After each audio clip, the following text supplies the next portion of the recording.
नमस्कार दोस्तों, लाभ आदित्य में आपका स्वागत है। अगर आपने भी कोई प्रॉपर्टी खरीदी है और तहसील में जाकर उसकी रजिस्ट्री करवा आए हैं और निश्चिंत हो गए हैं कि अब वह दुकान, प्लाट या मकान आपका हो गया है, तो आप भूलकर भी ऐसी गलती ना करें। विक्रेता को पूरा पैसा देने के बाद भी आप प्रॉपर्टी के मालिक नहीं रहेंगे। अगर आपने रजिस्ट्री के बाद प्रॉपर्टी का म्यूटेशन यानी कि दाखिल खारिज नहीं कराया है तो आप पचड़े में पड़ सकते हैं। म्यूटेशन यानी दाखिल खारिज कराना बहुत ज़रूरी होता है। आइए जानते हैं दाखिल खारिज कैसे होता है। पूरी प्रक्रिया आपको बताएंगे, वीडियो में बने रहिए और चैनल को सब्सक्राइब और वीडियो को लाइक जरूर करिए। सबसे पहले यह जानना जरूरी है कि दाखिल खारिज आखिर होता क्या है। दाखिल का अर्थ होता है दर्ज करना तथा खारिज का अर्थ होता है निरस्त करना।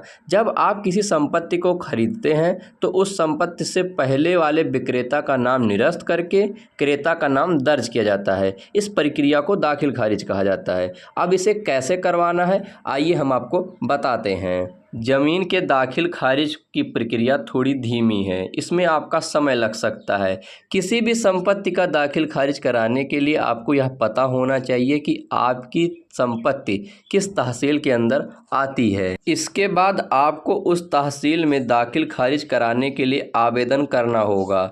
आवेदन करते समय आपको अपने आवेदन में उस संपत्ति के विक्रेता यानी जिससे ज़मीन खरीदा जा रहा है और क्रेता यानी जो ज़मीन को खरीद रहा है उसका पूरा नाम और पता लिखवाना होता है। और इसके साथ साथ आपको उस ज़मीन के संबंधित संपूर्ण जानकारी जैसे ज़मीन कहाँ पर है, ज़मीन का रकबा आदि की जानकारी देनी होती है। आपको अपने आवेदन पत्र के साथ रजिस्ट्री हुई ज़मीन के दस्तावेज, एक फ़ोटोकॉपी और एफिडेविट सबको स्टाम्प पेपर के साथ लगाना होता है। इसके बाद तहसील द्वारा एक नोटिस निकलता है जिसमें यह स्पष्ट शब्दों में लिखा होता है कि यदि किसी भी व्यक्ति को उस ज़मीन के दाखिल खारिज से किसी प्रकार की आपत्ति है तो वह तहसील में शिकायत कर सकता है। अगर दिए हुए समय से पहले कोई व्यक्ति उस पर आपत्ति दर्ज नहीं करता है तो दाखिल खारिज की प्रक्रिया पूर्ण कर दी जाती है।